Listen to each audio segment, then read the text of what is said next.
सभी को नमस्कार। वीर विरमदेव राजकीय स्नातकोत्तर महाविद्यालय जालोर के यूट्यूब चैनल पर आप सभी का स्वागत है। प्रिय विद्यार्थियों, इससे पूर्व के वीडियो में हमने हिंदी साहित्य इतिहास के आदिकाल, भक्तिकाल एवं रीतिकाल की पृष्ठभूमि, रचनाओं के बारे में, कवियों के बारे में और सीमांकन और काल विशेष की प्रवृत्तियों के बारे में बातचीत की है। आज हम रीतिकाल के नामकरण के साथ ही रीतिकालीन कवियों के वर्गीकरण को समझने का प्रयास करेंगे। जैसा कि कल के वीडियो में हमने पढ़ा है कि रीतिकाल को श्रृंगार काल भी कहा जाता है और रीतिकाल का जो समय है 17वीं सदी से 19वीं सदी के मध्य, इस समय पर प्राय सभी विद्वानों ने अपनी सहमति प्रकट की है।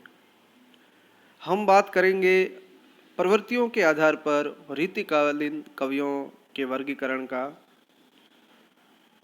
रीतिकालीन प्रवृत्तियों के आधार पर मुख्य रूप से 3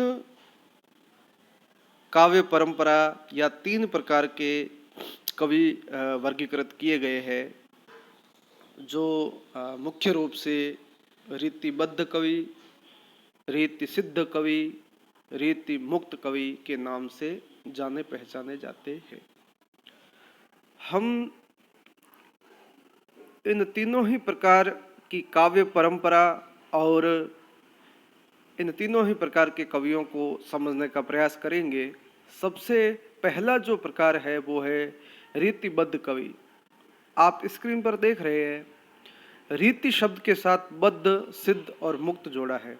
अर्थात भाव तो यही है कि रीति एक विशेष प्रकार की परंपरा, जो शैली है, जो काव्य रचना का तरीका है, उसके साथ बद्ध, सिद्ध और मुक्त शब्द जुड़े हैं। तो निश्चित रूप से इन शब्दों के आधार पे ही, प्रवृत्तियों के आधार पे ही इन कवियों का वर्गीकरण किया गया है।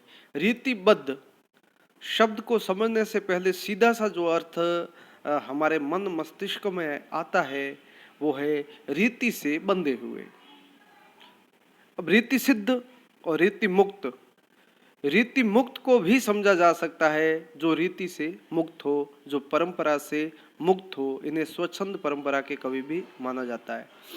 जहाँ पर थोड़ा सा भ्रम रहता है शब्दों में, समझने के दृष्टिकोण से जहाँ भ्रम रहता है वो रीतिबद्ध कवि और रीति सिद्ध कवि में रहता है। तो हम अत्यंत ही सरल तरीके से इस प्रकार के कवियों को समझने का प्रयास करते हैं। आचार्य विश्वनाथ प्रसाद मिश्र ने जो आप स्क्रीन पर देख रहे हैं, इस प्रकार के जो कवि है, इनका जो विभाजन 3 भागों में किया है। उनका मानना है कि जिन कवियों ने लक्षण ग्रंथ पहले लिखे, लक्षण ग्रंथ यानी ग्रंथ लिखे हुए उसके लक्षण उन्होंने लिखे हैं, जैसे कि दोहा है, ये छंद है, अलंकार है, रस है, इनके इन्होंने लक्षण ग्रंथ के आधार पे है जो अपनी रचनाएं भी लिखी या उन लक्षण ग्रंथों के आधार पे काव्य लिखा, वो रीतिबद्ध कवि कहलाए। उसमें केशव दास और चिंतामणि का नाम लिया जाता है। और रीति सिद्ध कवि, रीति सिद्ध कवि जिन कवियों ने लक्षण ग्रंथ नहीं लिखे, ध्यान से समझना, जिन कवियों ने लक्षण ग्रंथ नहीं लिखे पर उन्होंने जो काव्य की रचना की उस समय लक्षण ग्रंथों का ध्यान रखते हुए अपनी काव्य रचना की। जो मुख्य अंतर है वो यही है कि रीतिबद्ध कवियों ने लक्ष्य ग्रंथ लिखे पहले और उन लक्षण ग्रंथों के आधार पे फिर काव्य लिखा, वो रीतिबद्ध कवि कहलाए। लेकिन रीति सिद्ध कवि वे कवि है जिन्होंने लक्षण ग्रंथ नहीं लिखे, परंतु उन्होंने जो भी काव्य लिखा लक्षण ग्रंथों को ध्यान में रखते हुए, उस परिपाठी, उस परंपरा को ध्यान में रखते हुए लिखा। तो ये मुख्य अंतर है रीतिबद्ध और रीति सिद्ध कवि में। रीति सिद्ध कवि एकमात्र कवि बिहारी माने जाते हैं। सामान्य रूप से बिहारी को ही रीति सिद्ध कवि माना जाता है।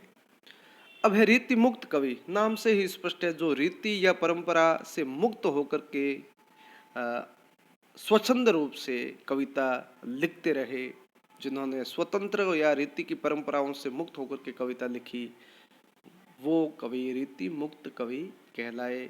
इनमें से घनानंद, आलम, बोधा व ठाकुर प्रमुख है। ये एक सामान्य सा हमने इन तीनों ही प्रकार के कवियों में अर्थ का विभाजन किया है।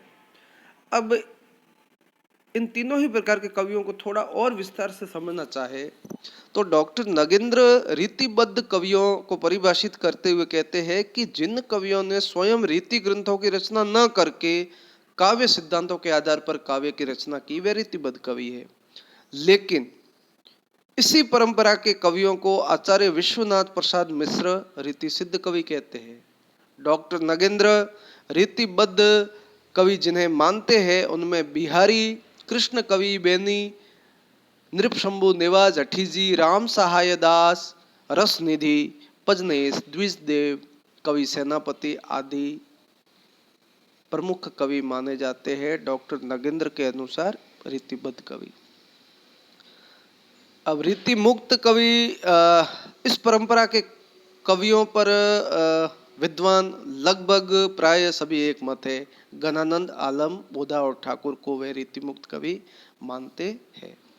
अब डॉक्टर बच्चन सिंह ने जो अपना हिंदी साहित्य का दूसरा इतिहास लिखा है, उसमें ये वे मानते हैं कि रीति जो रीति काव्य है उसमें रीतिबद्ध कवियों को उन्होंने केशव को भक्ति काल में रखा है, और रीति मुक्त के अंतर्गत उन्होंने अभिजात वर्ग के कवियों में बिहारी को माना है, और स्वच्छंद काव्य धारा में वही घनानंद, आलम, बोधा और ठाकुर को माना है। तो इस प्रकार से विभिन्न विद्वानों ने अपने अपने तरीके से कवियों का वर्गीकरण किया है, लेकिन जो निष्कर्ष हम निकालते हैं वो यही है कि रीतिकालीन जो कवि है वो मुख्य रूप से तीन प्रकार के माने जाते हैं: रीतिबद्ध, रीति सिद्ध और रीति मुक्त। रीति सिद्ध कवि बिहारी जो बहुत ही प्रसिद्ध कवि माने जाते हैं, प्रसिद्ध लोकप्रिय कवि माने जाते हैं, रीति काल में भी लोकप्रिय है, और परीक्षा और प्रतियोगी परीक्षाओं की दृष्टिकोण से भी बिहारी पर बहुत ज़्यादा प्रश्न पूछे जाते हैं। तो एक सामान्य सी जानकारी बिहारी के बारे में हम पढ़ते हैं। चूँकि पूर्व में बात हमने कर ली है कि बिहारी रीति सिद्ध कवि माने जाते हैं, और बिहारी के जन्म को लेकर, जन्म का जो समय है उसको लेकर विद्वानों में मतभेद है। आचार्य रामचंद्र शुक्ल, इनका जो जीवन काल है वो 1603 से 1663 ईस्वी तक मानते हैं, जबकि डॉक्टर नगेंद्र और डॉक्टर बच्चन सिंह ने 1595 से 1663 ईस्वी तक इनका जन्म काल माना है। इनके गुरु का नाम नरहरिदास था। डॉक्टर नगेंद्र, डॉक्टर कुसुम राय का मानना है कि इनके गुरु नरहरिदास थे, और इनका जो संबंध है वो निम्बार्क संप्रदाय के वैष्णव थे। ये ग्वालियर में इनका जन्म हुआ था। बसुआ गोविंदपुर गांव में चौबे माथुर परिवार में जन्म इनका हुआ था, और इनका संबंध जयपुर के जो मिर्जा राजा जयसिंह थे उनके ये समकालीन कवि माने जाते हैं, उनसे वो संबंध थे। परीक्षा में यह प्रश्न अक्सर पूछा जाता है, और सबसे महत्वपूर्ण जो प्रश्न है और समझने वाली बात है वो यह है कि बिहारी ने दोहा सतसई की रचना की थी। दोहा सतसई 700 दोहों का समूह है, और कुल संख्या 713 मानी जाती है। और इन्होंने जो दोहा छंद लिखे हैं उनकी भाषा ब्रज भाषा है, और ये काव्य का एक मुक्तक रूप है। एक यह भी घटना प्रचलित मानी जाती है कि महाराजा जयसिंह जब राजकाज से थोड़े से पृथक हो गए थे, तो बिहारी ने उन्हें एक दोहा लिखकर भेजा था: नहीं पराग नहीं मधुर मधु, नहीं विकास यही काल, अली कली ही सुबिंध्यो, आगे कौन हवाल। इस दोहे से प्रसन्नचित होकर के, प्रभावित होकर के मिर्जा राजा जयसिंह ने प्रत्येक दोहे पर बिहारी को सोने की एक असरफी या प्रत्येक क्षण पर एक मुहर देने की परंपरा का प्रारंभ किया और अपने समय के लोकप्रिय कवि माने जाते हैं बिहारी, जो आज भी प्रासंगिक है। धन्यवाद। आप सभी के लिए शुभकामनाएं।